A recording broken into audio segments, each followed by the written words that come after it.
If you run webinars, you're probably losing out on 10 to 20 additional high-ticket clients every time you run a webinar. And in this video, I will show you why webinars are not dead, the new strategy that works right now that multiplies the profit that you make from webinars, whether they're live or automated, and it's all without you needing to deliver more value or teach even more. Plus, I'll show you this direct to calendar system that gives you 3 things to change immediately so that you can make more profit than ever from webinars this year. And webinars are how I've spoken on the same stage as Gary Vee. I ran my first webinar in 2018 and generated $20,000 from it. You can see I even made a YouTube video about it all the way back then. And there was a period where I ran weekly webinars for 8 months straight. And webinars overall have made me and my clients tens of millions of dollars. You can see here Tara, she got a 100K month in November. She then again did it in December. Jason Dean, he got more than 1,000 people registered for his webinar. You can see here that Derek was able to completely transform his business and generate more leads than ever thanks to webinars. And Jamal was able to generate more than $30,000 with his first ever webinar. So there are 3 parts of this, and one of these parts is why it's called the direct to calendar system, and it's going to be something that you've probably never seen or even thought about before. And this is what takes people's webinars from just okay to being extremely profitable, even if the webinar isn't any good. So the first thing to be very aware of is the overall structure and setup of the webinar funnel. Now, right now, you probably have it so that a lead puts their name and then they put their email and then congratulations, you've signed in, and then you send them a link to jump into the webinar. Now, this is the old way of doing things, and that old way is very inefficient, it's very ineffective, and it probably gets you about 10% or maybe 15% of the potential results that you could be getting from your webinar. So I'm going to show you the structure of how the webinar funnel needs to be set up, and to be very clear, if you want the exact funnel setup that I use, I will drop a link in the description box so you can get a 30-day free trial to the webinar software that I use and the platform that I use for all the automations, plus the exact funnel templates and everything, so that you can get beautiful looking funnels like what I have literally invested tens of thousands of dollars into designers and copywriters to create for me who are on my team, full-time employees here. So that's what it looks like. Anyway, that is the first link in the description. But let me show you. So first of all, you have the opt-in page. Now, the opt-in page is whereby it should look exactly like this.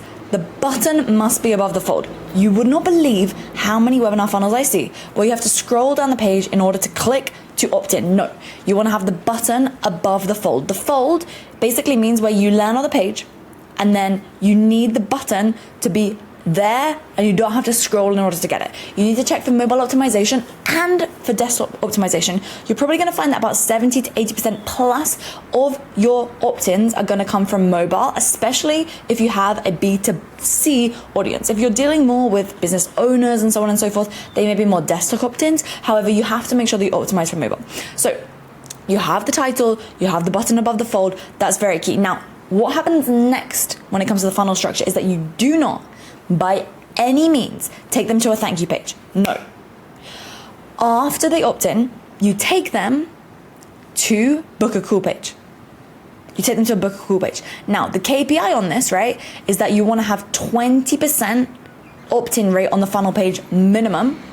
Whereas if it's organic traffic, so coming from your social media, email list, it should actually be about 40%. So then after that, when they hit the confirmation page, you invite them to book a call. You invite them to book a call. Then you want to have 7% of opt-ins book a call before they watch the webinar.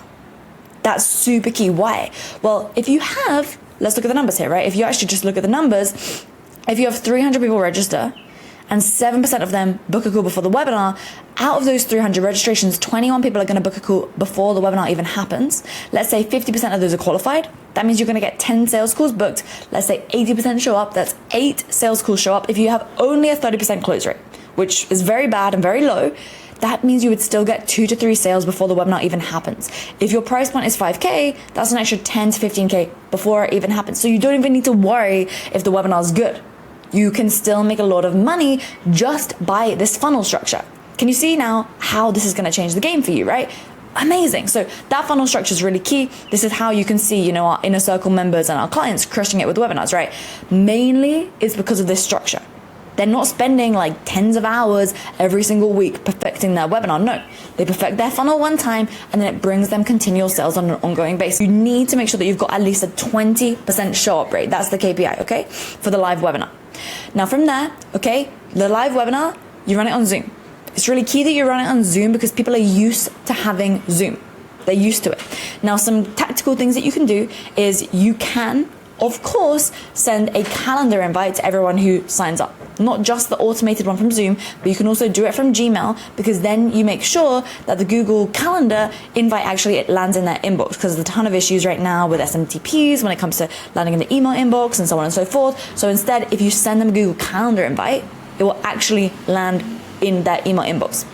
And then from there, during the live webinar, okay, I have an anti-pitch structure that I use and that my clients use, so they don't have this whole, like you read in books about webinars and everything, there's not this whole long pitch, no, because I'm typically working with people who are real experts in their field, right? So they like to teach, but I have to remind them, okay, we don't necessarily want to teach the how, we want to teach the why and the what. And then the how is working together. But you literally, in the first 10 minutes, you say, listen, I'm not going to pitch you anything on this webinar. Sit back, relax. In case you do want to work with me and my team, here are the 3 pillars as to how it works. First, we do this. Second, we do that. Then we do that. And if you're interested, this is the link to apply and schedule a call to work with me and my team. That's it. You do that in the first 10 minutes, and then you do that at the end. The webinar should be 60 to 90 minutes. That's it. If you are working with business owners, you want it to be 60 minutes because they're going to have calls that are happening on the hour, so the drop-off rate is going to be really high. If you're working with people on fat loss or dating or mindset or something like that, right, and it's just everyday consumers, then it can be a little bit longer, and it typically does need to be a bit longer and a bit more emotional there, okay? But with that being said, you're winning, okay, if you've got a 20% live show-up rate. If your show-up rate isn't high enough, obviously there's work that you need to do in order to increase show-ups, okay? If you get 15% of your live attendees to book a call, okay, that means it's successful.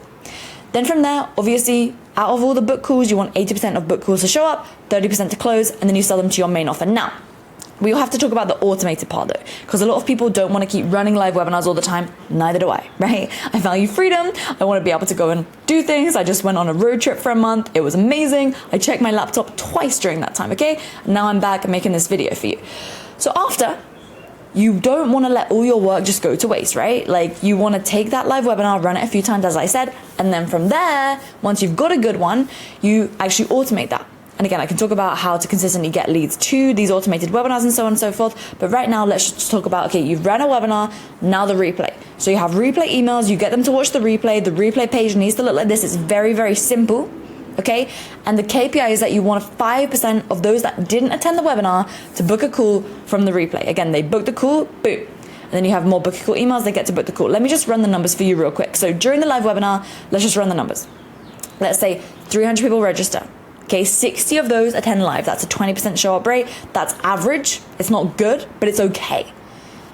I always see people like, oh my God, I had 300 people register my webinar, only 100 people showed up. That's very good. Don't think that's bad. That's actually good, okay?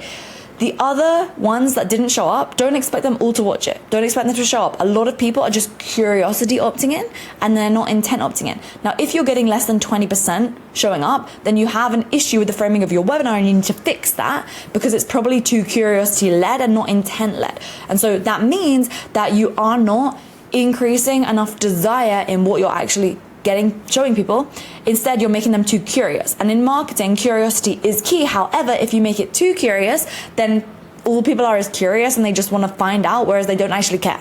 So that's why intent is a really important psychological trigger that must be embedded within all of your marketing.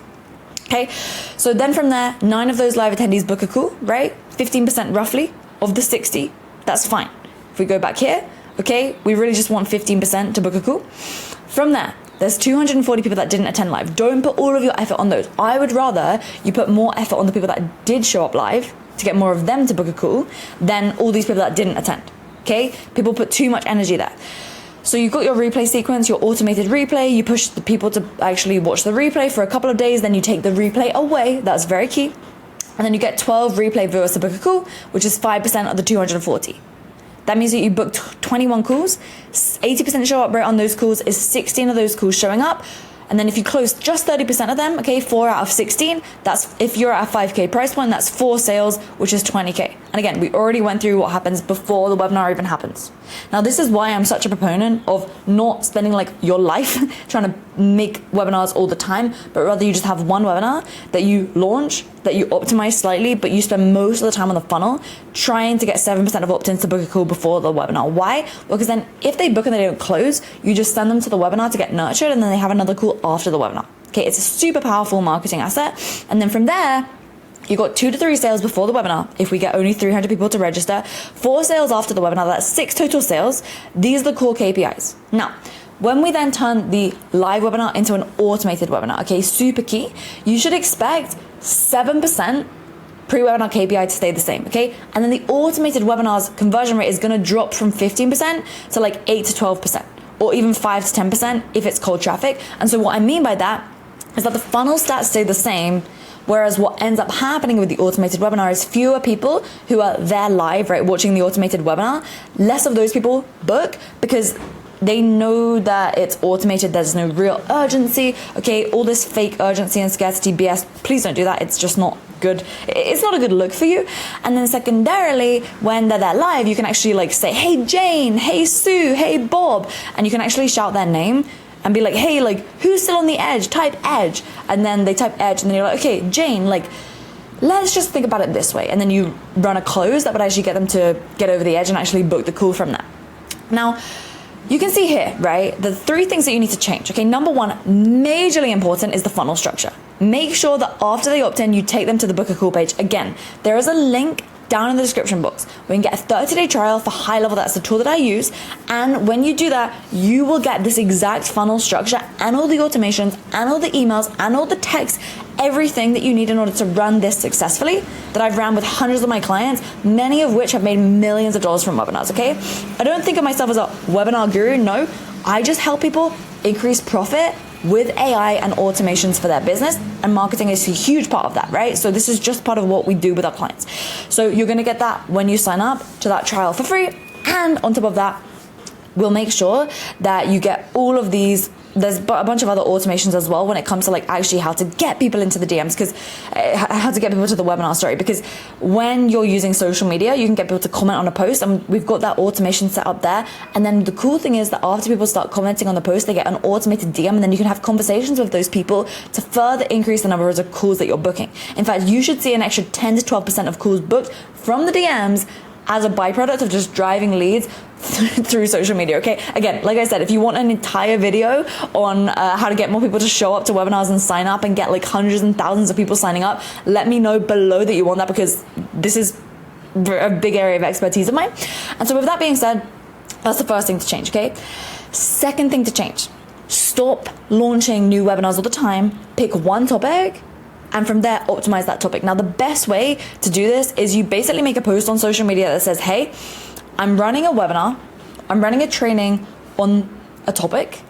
Which of the 3 below topics would you like? And then you basically create 3 separate titles of 3 separate topics, and then you get people to vote in the poll which they want. Now, just because they voted in a poll doesn't mean that they're a good lead. However, you can then see what people actually want, and anyone that's voting in the poll, you can then manually reach out to them and say, hey, I saw that you wanted the topic, this topic. Okay, I'm gonna run it on this date. What's your best email address so that I can sign you up? And then you send them the link, they sign up, and that's how you can also get more people showing up to your webinar. Again, I've got a bunch of tactics for that. So that's the second thing. You just pick one topic, stop launching new topics. Instead, pick one, and then when you launch your next webinar, do the same webinar again, just make some tweaks and changes to improve it based upon the questions that people were asking and based upon where your funnel metrics were out of whack, because I've already just shown you the metrics that you need to be subscribing to. So that's my third point, which is the third thing you need to change is look at your stats right now on your webinar funnel. Where are you out of whack? Where are you not within these KPIs? If you're within these KPIs, don't change a thing. Start increasing traffic, and you can do that by watching my next video, which is all about how to drive tons of leads via social media that I will leave linked right here and in the description box. So your steps right now are to make the changes that we just went through, watch that video next if your stuff's within KPIs. If it's not, you absolutely have to click the first link in the description box, sign up for the trial of high level, get my automated webinar funnel, which you're going to get for free when you sign up there. It will also give you all the automated text, automated emails, templates for all of it, literally taking the guesswork out of this. And then from there, you can keep using that for years to come, like I have been. I mean, I've been using High Level since 2019. I have optimized that like crazy. And so that is what your next steps are. Go watch that video next, sign up to the trial, and I will see you with your webinar success.